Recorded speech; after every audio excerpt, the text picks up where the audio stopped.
Começando agora o nosso primeiro Ligações Telepáticas. E hoje a gente vai conversar com a Ângela, que vem tomar chazinho comigo. Tô esperando ela entrar. Epa! Entrou.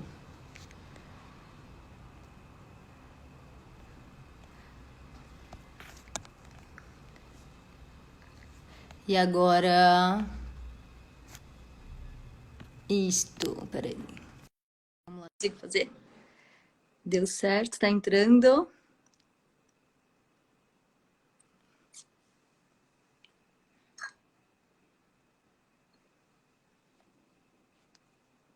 Tô aguardando a Ângela. Vem, Ângela! Tá conectando.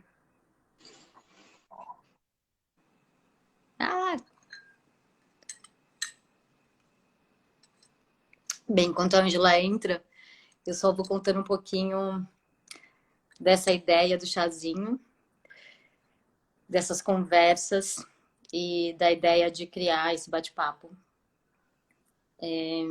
Durante muito tempo eu morei com a minha bisavó e ela sempre tomava chá da tarde.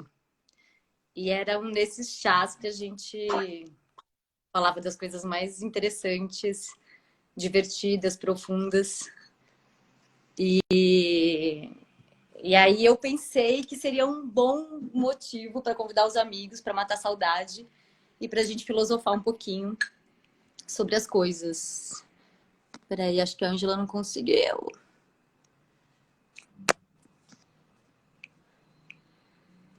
Cadê?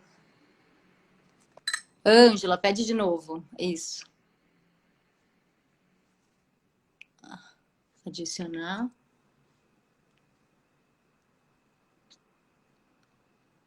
Tá indo. É! Oiê! Oiê! Ai, que bom te ver. Que bom. Tá travando um pouquinho, mas daqui a pouco acho que vai. Que bom. Para quem não conhece, então, eu convidei a Ângela Ribeiro. A Ângela é uma atriz maravilhosa em São Paulo, dramaturga, mãe, criadora. Que mais, Ângela? Cantora. Faz tudo. Nossa, eu acho que eu vou. O que vai aparecendo, que vai me dando prazer para fazer, eu vou fazendo, né? Então, sou atriz, né?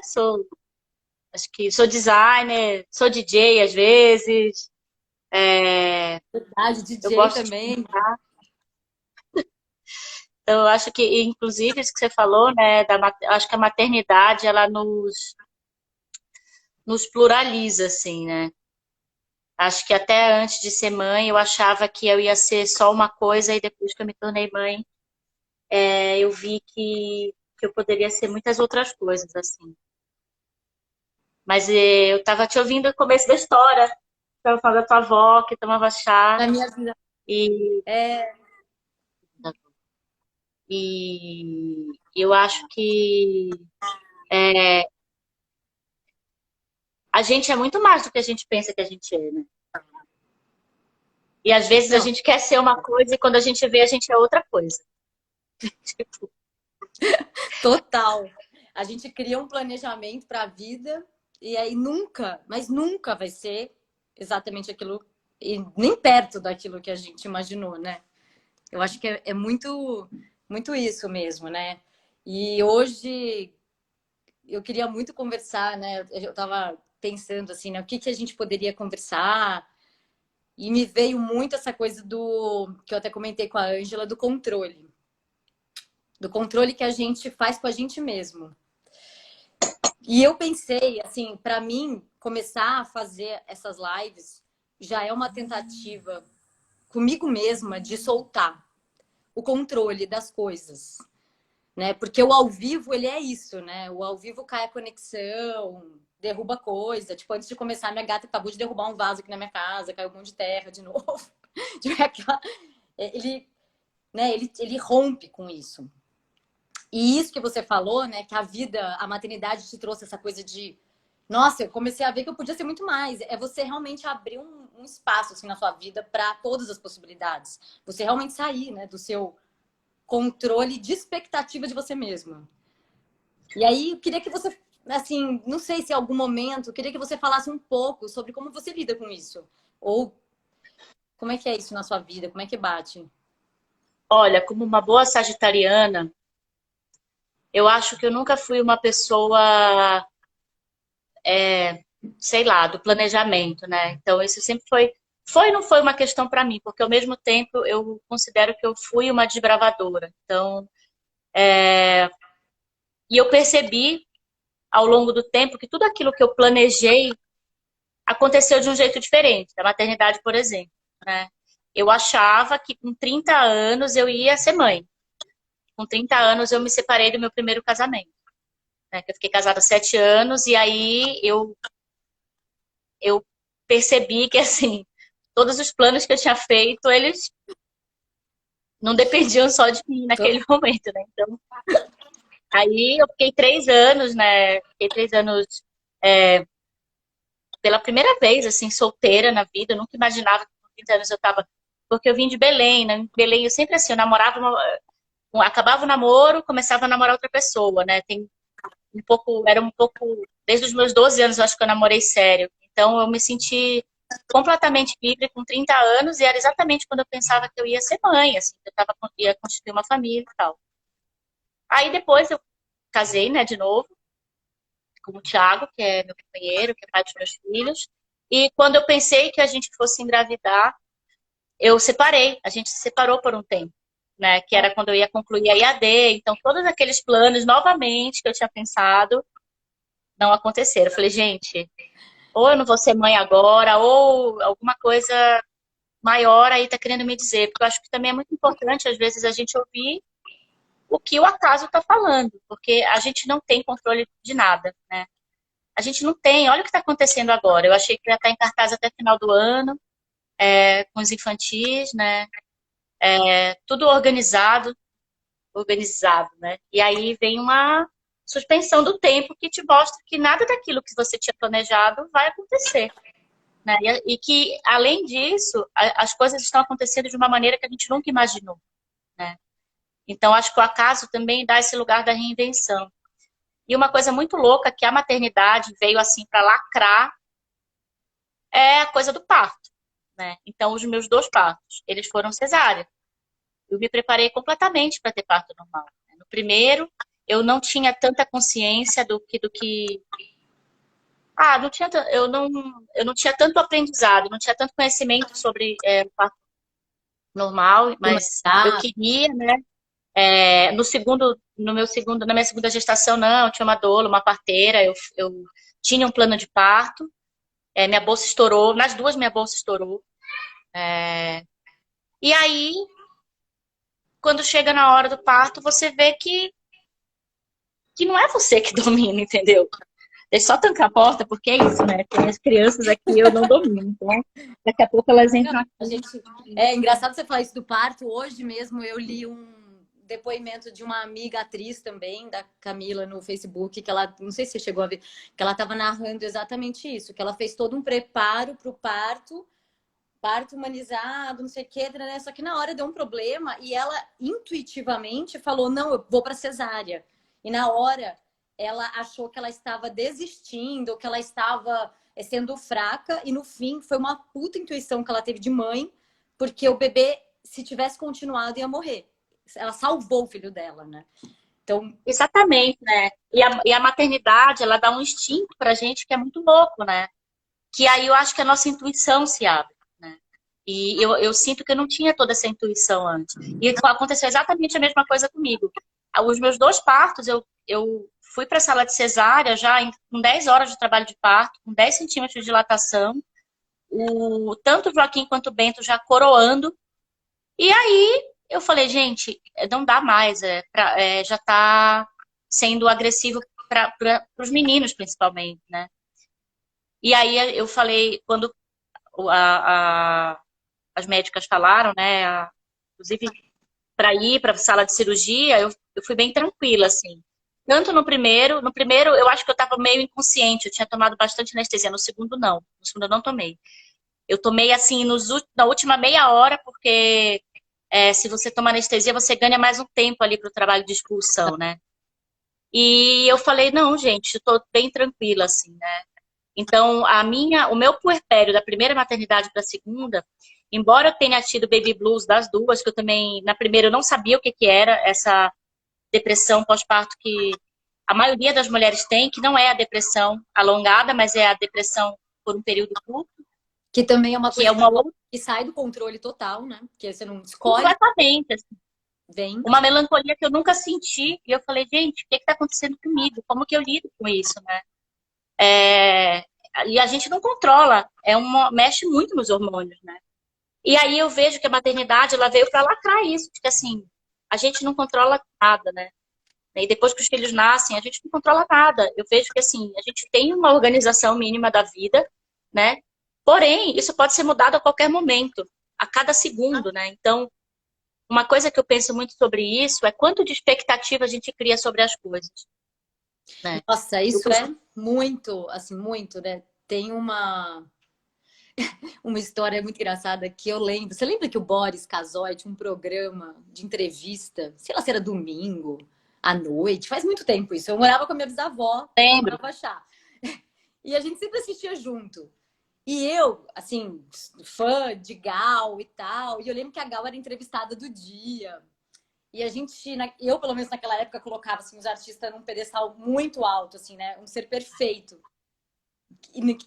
Sem possibilidade de erro, né? O que é totalmente o oposto do caminho do artista. Eu era muito nova, tinha 17 anos, e eu lembro que ela começou a dar uma entrevista, a entrevista foi ótima, no final, o Boris falou assim, Gal, então canta aí uma palhinha pra gente, encerrar o programa com chave de ouro, não sei o quê, né? E aí ela ficou em silêncio, olhou pra câmera, olhou pra ele, e aquele silêncio que começou a ficar... Aí ela...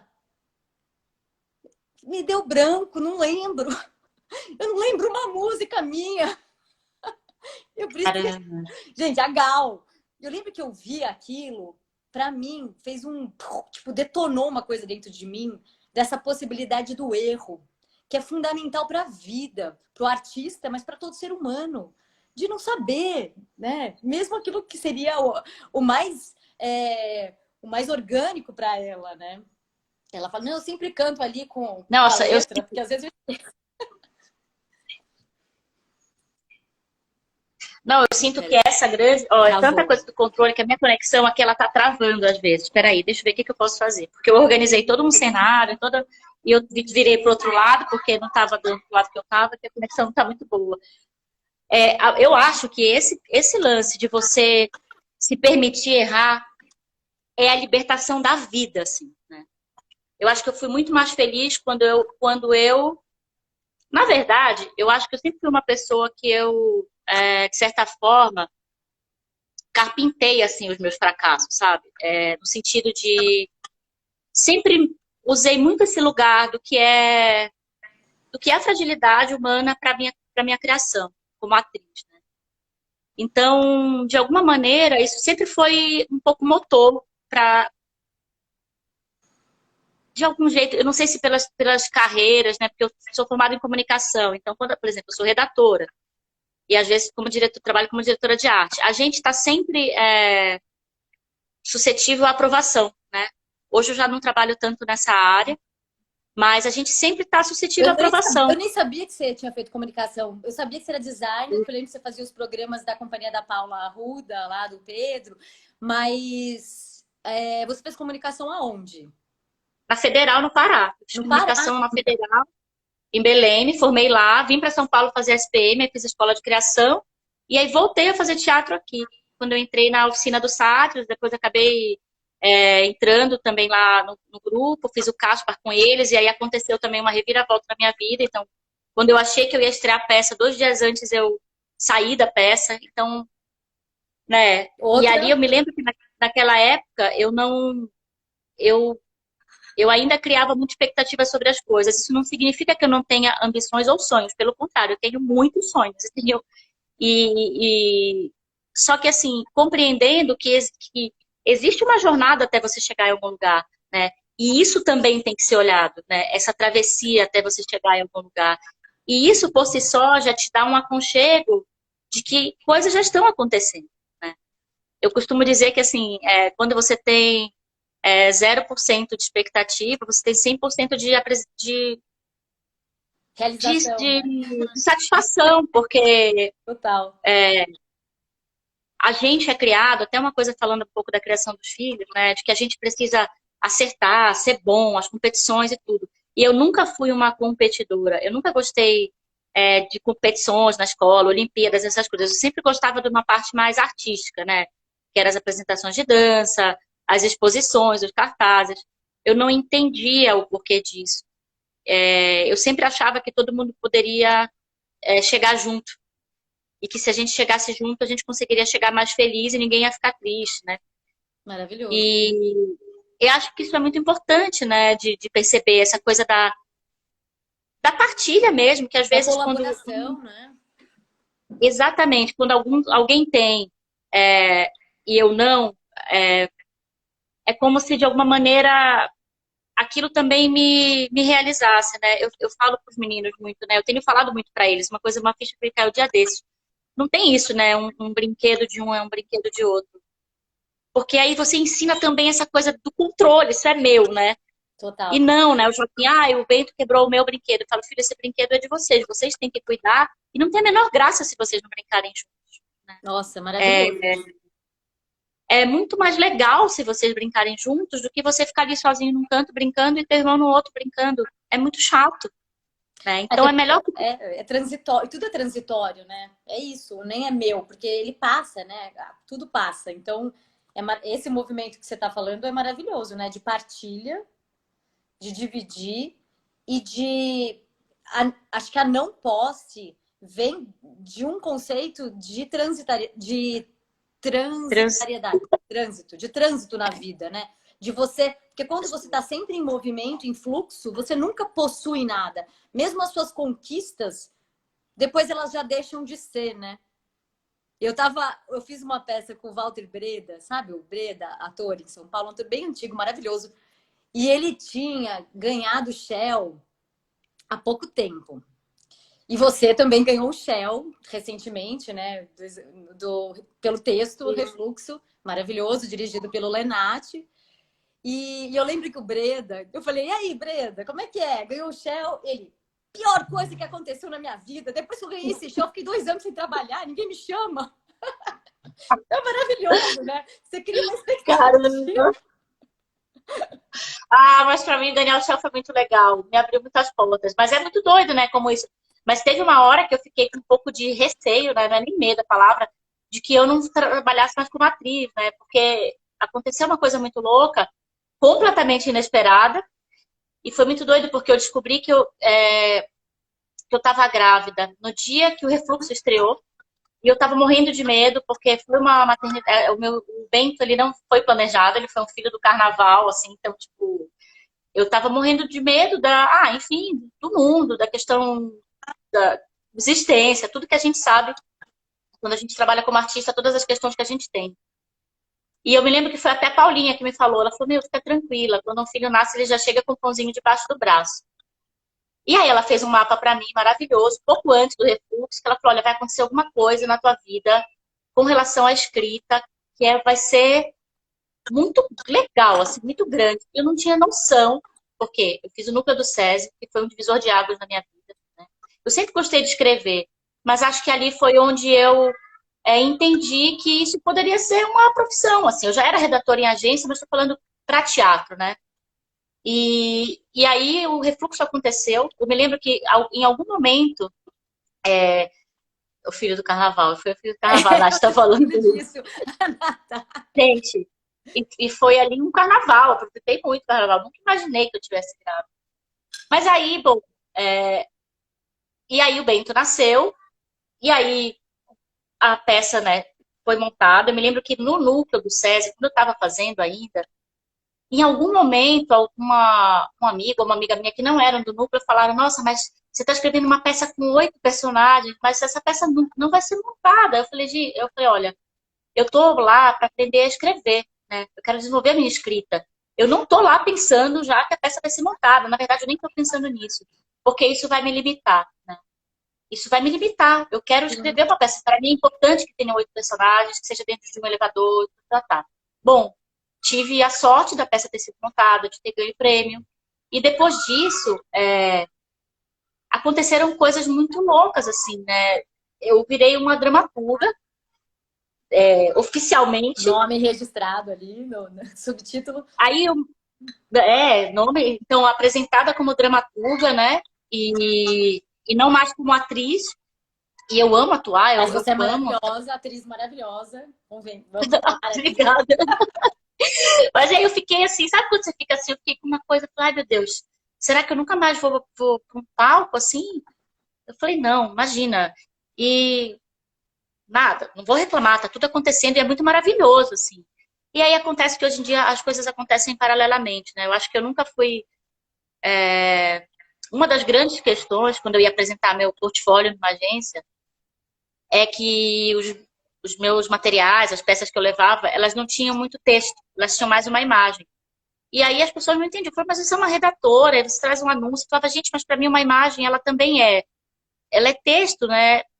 E aí eu já tinha esse lugar que era designer e redatora, mas que as pessoas falavam, você não pode fazer isso. Você pode ser uma coisa ou outra. Ou você aqui é redatora ou você é diretora de arte.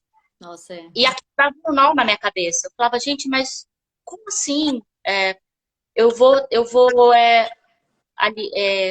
A Lili do Vertigem, ela faz uma pergunta que eu acho muito bonita, assim, né? Onde é que a gente se amputa para caber, né? E eu via que isso era meio que um jeito de eu tinha que me amputar para caber dentro de um lugar ali. E eu não entendia, né?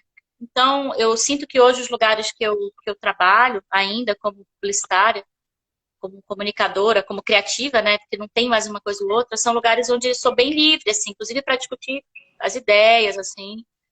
Mas o mundo, às vezes, ele quer te controlar, É, e colocar né? na caixinha ali, né? Você é isso, você é aquilo. Exatamente. Ah, nossa, eu demorei muito também para entender que a minha criação se dá no cruzamento de ações e de funções na vida. Né? Eu sou jornalista também, né? Antes de ser atriz, fiz faculdade de jornalismo, trabalhei com jornalismo, trabalhei no Estadão, trabalhei na Veja. E aí, de repente, tipo, vai pro outro lado. E eu também tenho escrita, mas eu atuo, aí produtora, empresária, gambiarra. Você fala, nossa, eu tenho que escolher, né? É igual você chega no hotel e fala profissão. Aí você Ai, eu odeio isso. Eu sempre falo atriz, mas assim, eu fico pensando, meu amor, você não tem ideia de quanta coisa que eu já fiz. E você, não, gente, nossa. eu fui uma vez produzir uma Bienal, assim, eu tava com uma barrigona de, sei lá, 7 meses, eu nem podia mais viajar. Mas acabei indo, né? Porque eu precisava pegar um trabalho, era de um lugar muito legal, um projeto muito legal, ligado à literatura. E quando chegou lá, eu não tinha dimensão do que era. Porque eu aceitei fazer, as pessoas confiaram em mim, né? São pessoas que até hoje eu trabalho, que eu adoro. Da Bambu, que é uma agência de projetos muito, muito bacana, muito inovadora. E aí, eu falei, gente, eu deveria ter chamado uma pessoa para me ajudar, mas eu não tinha dimensão. E deu tudo certo. Foi maravilhoso, assim. Foi muito maravilhoso.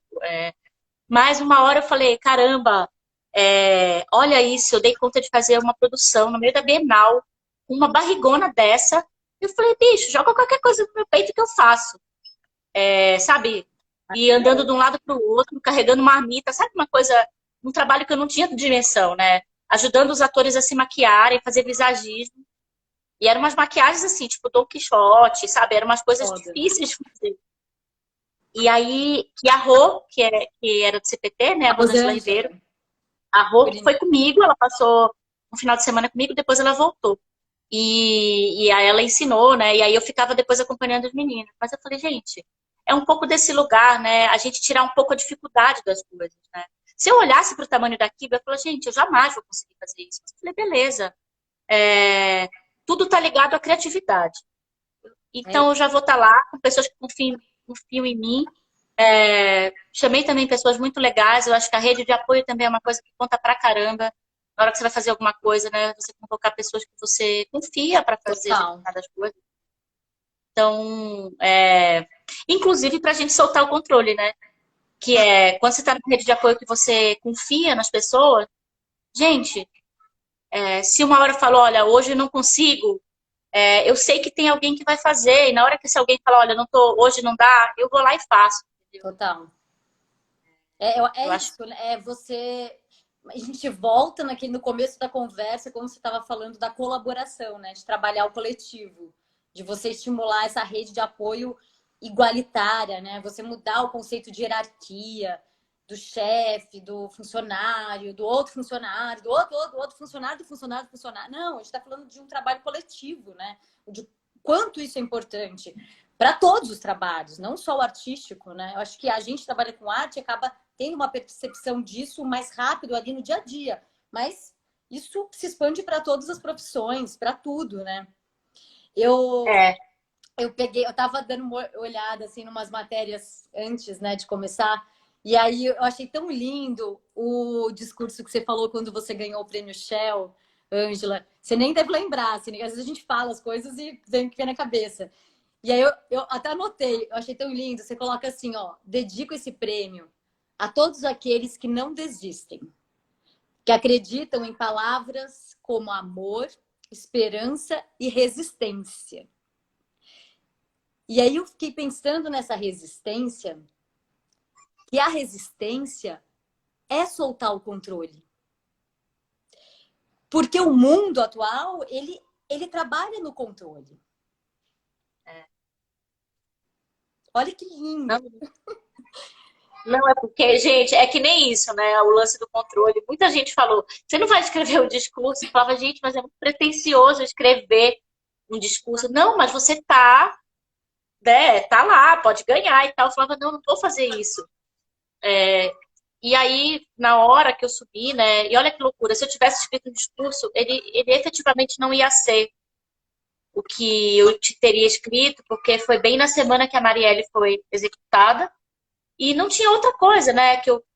Quando eu subi, que eu falei que eu dedicava o prêmio a ela, acho que foram duas coisas. Eu lembro como eu comecei, como eu terminei, eu já estava meio em transe. Sabe quando você está na Partolândia? Eu estava meio que na Céulândia ali, eu não estava não estava tendo meio dimensão, assim, sabe? Quase eu derrubei o prêmio é pesado, eu peguei assim, quase caiu, sabe, gente? Maravilhoso. Claro, né? No lugar meio do patético, que eu adoro, mas assim, que ele é orgânico mesmo, né? Eu segurei o prêmio e falei, nossa, esse prêmio é pesado. E aí eu subi, eu lembro que eu subi que eu falei que eu era uma mulher, e eu era do Pará, de Belém do Pará, né? Que eu acho que isso é um dado muito importante, assim, porque quando eu cheguei em São Paulo, eu comecei a trabalhar em agência, as pessoas elas ignoraram completamente o meu currículo. Você sofreu preconceito mesmo. Era como se eu não tivesse trabalhado em lugar nenhum, né? Então eu entrei como estagiária e nos lugares, porque era como se não contasse a minha experiência, né? Eu já era formada há muito tempo, né? Então eu falei, beleza, bora lá, né? E essas palavras elas estão completamente associadas à nossa busca como artista, né? Que é o amor, a resistência. E a terceira palavra que você falou, qual é? Que eu não lembro. Eu falei, de Amor onde e você pegou isso? esperança. Esperança, esperança. Eu me lembro que exatamente. Olha que Então, lindo. para mim é isso, né? Porque é como se todas essas coisas que têm acontecido, né? E que são muito cruéis e que são, elas, a gente fica ali como um funâmbulo, né? Eu me sinto às vezes como uma funâmbula numa linha tênue ali entre ou eu vou pro buraco ou isso aqui vai me fazer criar asa, né? No lugar da fênix mesmo. Eu acho que foi uma semana que a gente precisou de muita coragem, assim, né? Pra, pra pegar e falar, olha, eu sou uma artista, a nossa palavra tem que ser ferramenta de ação no mundo, né? Eu falo muito isso, né? Quando eu tenho esse lugar de fala. É a minha dramaturgia como ação no mundo, né? Eu sempre me pergunto, beleza, Ângela, tá escrevendo, mas efetivamente no mundo, de que maneira isso está reverberando na tua vida? E é muito louco, porque onde que tá esse trecho? Eu não lembro do que eu falei. Eu fui dando um Google no prêmio Shell, porque eu lembrava que você tinha ganho, mas eu não lembrava o ano, aí eu queria ver, 2018. Aí veio uma reportagem, algum, eu nem lembro, assim, eu anotei até a caneta aqui, mas foi alguma reportagem, foi no Google que você vai achar. Olha que Fala, coisa eu te louca, né? mando. E aí esse lugar do controle, né? Imagina se eu tivesse escrito um discurso, eu ia chegar na hora, eu ia ficar toda atrapalhada, porque eu falei, gente, isso aqui não condiz com o que eu quero falar, com o que eu tô sentindo, né? E nada contra escrever ou não, talvez numa próxima vez, em algum lugar. É como aconteceu agora no APCA, nós ganhamos um prêmio de melhor adaptação de clássico, né? É, lindo. E quando chegou lá na hora, o meu nome não estava no programa. Filho, só um minutinho, pede pro papai. Só um minutinho. Eu cheguei lá e eu vi que o nome não estava no programa. E aí eu fiquei ali, sabe quando o DJ fica ali esperando, né? Tem 3 minutos para tomar uma decisão importante, que música tocar. Sim. Gente, só um segundo para eu pôr um negócio aqui no vento. Sem problema. Rapidinho. Que bonito. Maravilhoso. Gente, coisa mais fofa. Pronto. Pra ver. E aí, quando chegou lá, que eu vi, eu tinha pensado em algumas coisas para falar, né? E quando chegou lá, eu vi que o nome não tava, eu acho que foi uma coisa, inclusive, que eles têm, parece que tem um número limitado para botar no programa, né, de nomes, eu não sei como que funciona. Aí eu falei, gente, eu não posso não falar sobre isso. Porque dos 3 dramaturgos, né, eu sou uma mulher, era o Aldi, o Hércules e eu. Aí eu fui me tremendo, assim. Eu falava, será que eu falo? Será que eu não falo? Será que eu falo? Bom, aí quando chegou no final, eu falei, gente, eu só tenho esse minuto aqui para fazer isso. E se não for agora, nunca mais, né? E aí eu falei, olha, eu gostaria de dizer que, assim, nós mulheres temos que estar nesse programa. Eu também adaptei esse clássico. E por que que o meu nome não está aqui, né? Então, eu queria dizer que é muito importante que tenham uma atenção para isso. Porque... Mais uma vez, né, a voz feminina, de propósito ou não, sei lá, por algum motivo, sumiu ali, né, do espaço do programa. E é importante que se afirme, que fale, que reconheça, né? Com certeza. E aí foi muito legal, porque foi completamente inusitado, né? Foi completamente inusitado, foi legal porque eu vi que depois disso, quase todas as mulheres que subiram, elas falaram, né? Citaram todas as suas equipes, elas fizeram coisas assim. De certa forma, você detonou, né? Você detonou um caminho. Isso reverberou nas falas seguintes, entendeu? Então, que também provavelmente interferiu no que as outras mulheres falariam, né? Então, tudo que se foi programado foi atravessado por uma coisa que aconteceu no agora, né? A gente tem que estar muito atenta pro aqui e pro agora, porque às vezes a gente fica tão... como que é a palavra? Tem uns antolhos, né? A gente fica tão aficionado, né? A gente fica tão aficionada por uma coisa que a gente determinou que a gente perde a chance de abrir o olhar e expandir para outras coisas, né? E falar, putz, tudo bem, eu planejei isso, mas isso aqui agora está me chamando. Então, será que agora isso não é para eu experimentar esta coisa e deixar esta para depois, ou nem fazer mais essa? Não, total. Tem uma coisa que meu pai sempre me falava.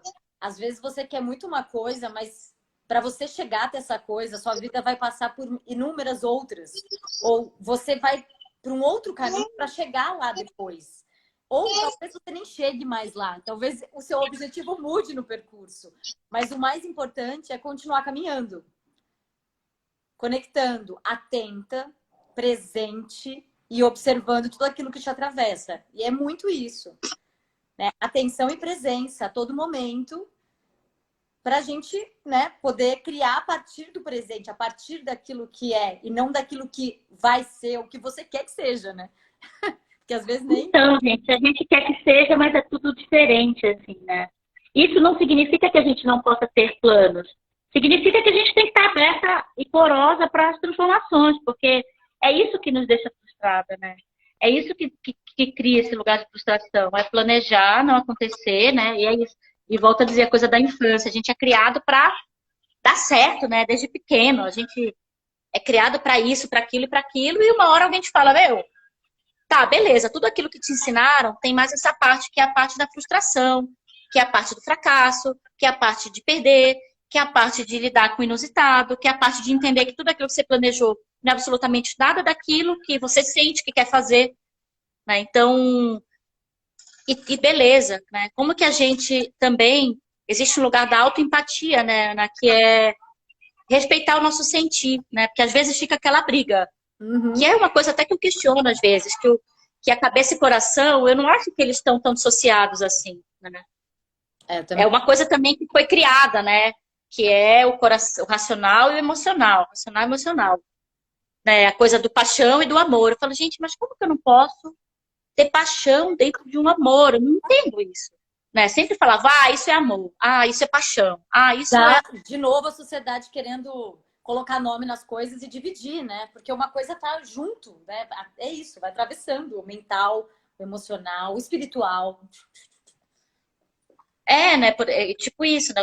Eu tô com, acho que há 12 anos a gente vai fazer agora, e, e eu acho que o grande lance do amor é você a todo momento estar atento a essa paixão que existe dentro, né? Porque se não é isso, as pessoas às vezes elas vão, e não falo no lugar de julgamento, né? Mas é um lugar assim de a efemeridade das coisas, né? Qualquer coisa que abale uma relação, ela já vira é muito efêmero, né? Porque é isso, eu me apaixonei. A gente pode também se reapaixonar dentro de uma mesma história, né? Depende do ponto de vista, mas a sociedade ela fala isso, né? Ou é o amor ou é a paixão. E uma hora eu falei, gente, tá, isso é um conceito que eu posso transformar também, se eu quiser, né? Quando eu fiz EAD, foi muito doido, porque eu tinha muitos mestres na escola e mestras, né? Mas eram pontos de vista completamente diferentes. E aí eu falei, gente, é aqui que eu vou entender o que é Ângela artista, que é uma mistura de muitas coisas com o que eu sou, né? E aprender a dizer também não, né? Isso também é o lugar de você escapar do controle, né? Que é alguém falar, ó, você é isso, E você nesse falar lugar do não. títere mesmo, e você falar, não, eu não sou isso. Eu tenho feito muito isso, né? As pessoas falam, Ângela, porque você faz muitas coisas, né? Você é muito louca. Eu falo, não, eu não sou muito louca. Eu sou plural. Eu faço coisas, sim, é muito legal. Eu não faço as coisas mais ou menos. Tudo que eu faço, né? Eu sou muito apaixonada nas coisas que eu faço. Eu não sou muito louca. A sociedade criou uma imagem de que quando você faz muitas coisas, você é muito louca. Nossa, ela é muito louca. No sentido que não é o bom sentido da loucura, porque eu amo a loucura, né? Sim. Eu amo demais, assim, mas no sentido da loucura de ser Caótica responsável. e irresponsável, né? Com todo esse estigma Exatamente. ruim, total. Ah, você não vai concluir as coisas, está fazendo muita coisa e não vai terminar. E aí, no fim, se você olha para trás, tudo que você fez com intensidade, você fez até o fim, né? Com paixão, estava inteira. E tudo bem, essa E é a eu, qualidade. eu sinto que eu demorei muito para entender que essa era a minha qualidade, que era justamente o cruzamento das plataformas, das linguagens, que é isso que me alimenta, é isso que me faz criar, é isso que me dá impulso, né? São as conexões, né? Conectar pessoas, conectar linguagens. É, mas eu também precisei soltar o controle sobre mim mesma, porque eu falava, gente, será que eu sou isso? Chegou o momento que eu pensava, eu falava, nossa, eu preciso falar. Ouvia isso há muito tempo, desde lá de Belém. Uma vez que eu fui numa agência, ele falou, o que que você faz? Eu falei, eu fotografo, na época eu fazia fotografia, eu sou designer e eu também, eu escrevo. Ele falou, nossa, mas você faz tudo isso e não faz nada direito. Olha isso. Você ouviu isso na contratação, é isso? Ouvi. Aí eu falei, tá. Aí eu falei, tá, mas por que que eu não faço nada direito? Eu faço tantas coisas que eu gosto e com amor, assim, com dedicação. Eu falei, eu não concordo com você. Acabou que eu nem fiquei nessa agência. Eu falei, não, esse lugar não é pra mim. Claro, até Já porque que você tem esse ponto de vista que uma pessoa que faz muitas coisas não faz nada direito, né? Que é numa o lance dos agência encontros ainda, que seria também. né, um polo de criatividade, de novidade, abertura, imagina, né? É isso. Não... Mas a gente é atravessado também por esses insights também, né? De onde a gente quer estar, com quem a gente quer dialogar, com quem a gente quer criar parcerias. E eu acho que o fato da gente buscar a presença, né? Então, se cada um tiver na sua presença, essas conexões vão se dar de uma maneira muito mais natural, né? Você foi, olhou e falou, tá, aqui não é meu lugar. Talvez tenha alguém que vá ocupar aquele lugar. E tudo bem, né? Também para a gente não criar, né, o monstro do outro lado.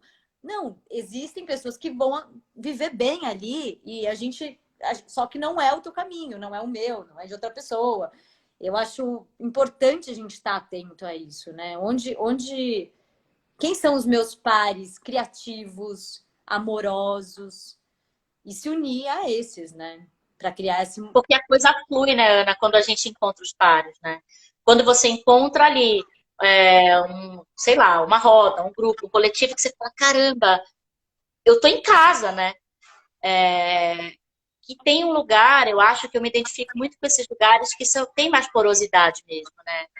Que tem rigor e tem afeto. O Hércules fala muito isso, que é meu parceiro.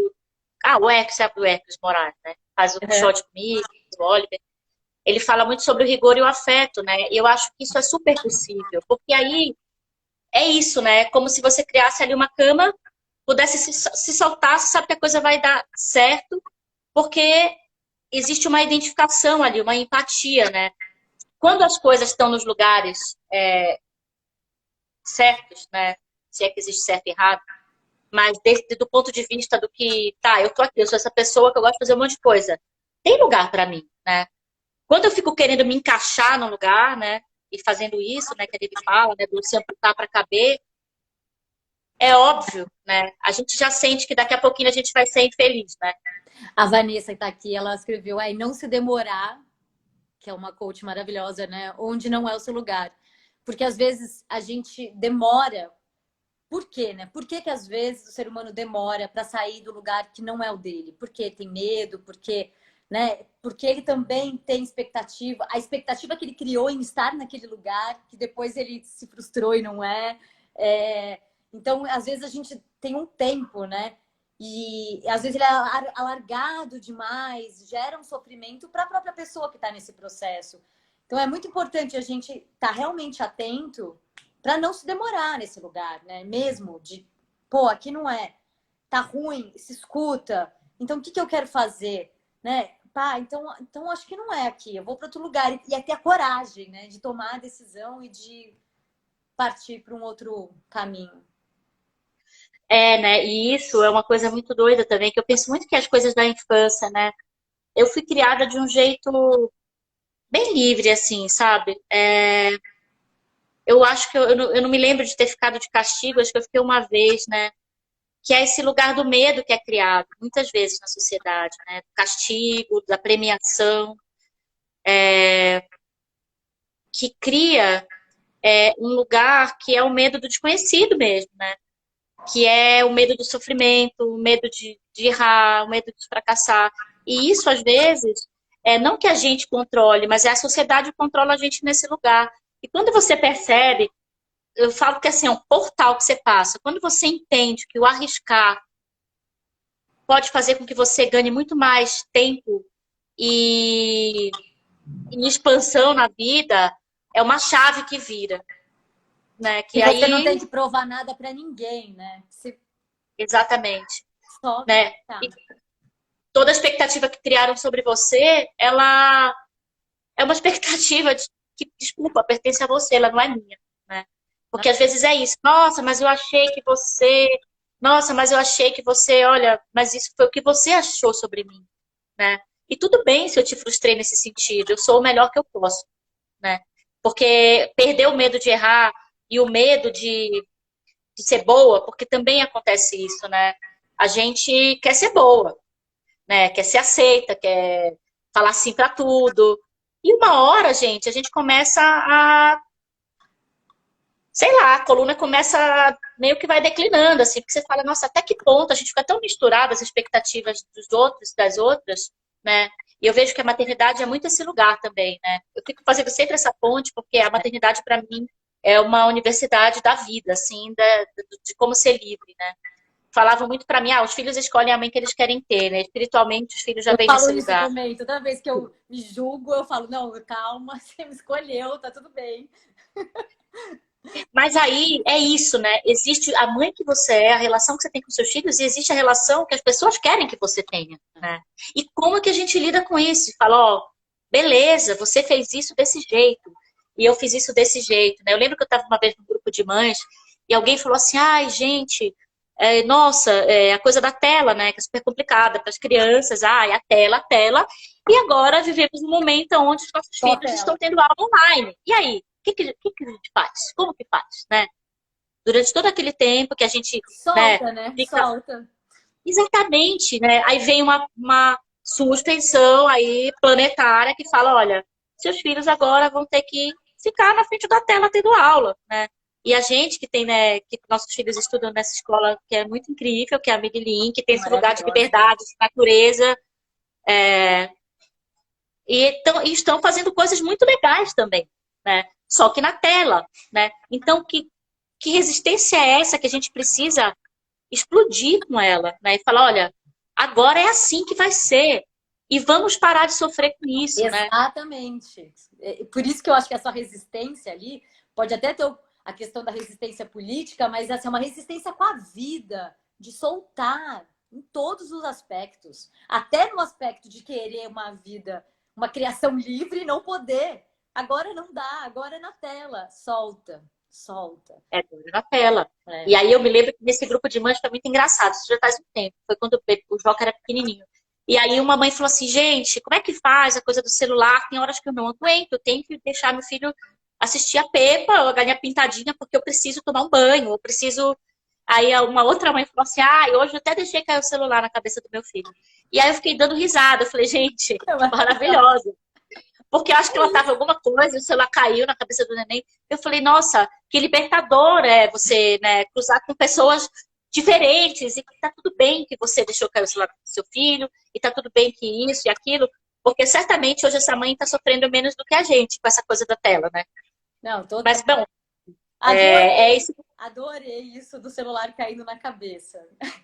Não, eu dei risada, sabe? A gente tá chegando já no fim, que eu tenho que encerrar antes de dar 1 hora para poder salvar.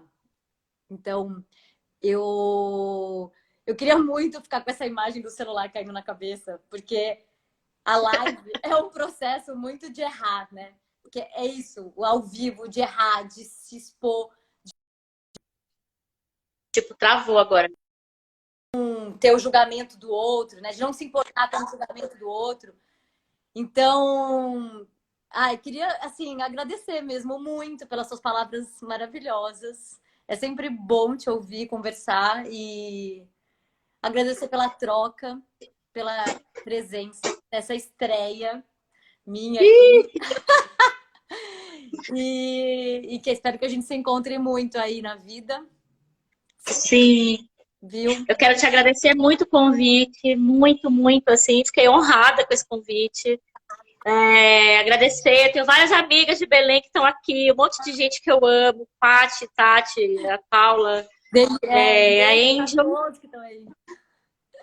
Um monte de gente dessa amada. mulherada. E aí ontem, quando eu falei para um amigo que a gente ia fazer essa live, ele falou, você sabia que está tendo curso de live? Eu falei, curso de live? Ele falou, para você saber o melhor enquadramento, o melhor... Eu falei... Mas ele não falou dizendo nem que era certo ou que errado. Ele só me deu, eu falei, nossa, mas que coisa doida, gente. A live, eu pressuponho que é uma coisa tão orgânica, tão, né? Eu fiz aqui, tanto que é isso, né? Eu botei aqui, botei meu coraçãozinho feminista, as minhas fitinhas aqui, e ali começou a travar. E aí eu tive que virar pro outro lado, gente. E é isso. E é isso. Isso que é maravilhoso. Te agradeço muito, Ana. Quero te dizer que eu te admiro pra caramba também. E partilhar contigo aqui essa primeira live foi um privilégio para mim, uma honra, assim, né? E de expansão mesmo, né? Acho que a troca, todo tipo de troca é uma possibilidade de expansão. Maravilhoso. Um beijo. Que seja um sucesso esse projeto seu. Então já foi uma delícia esse primeiro, gente. Já quero bater papo com um monte de gente aqui. Um beijo enorme. Um beijo para todo mundo que tá aqui. Um beijo, beijo. Obrigada.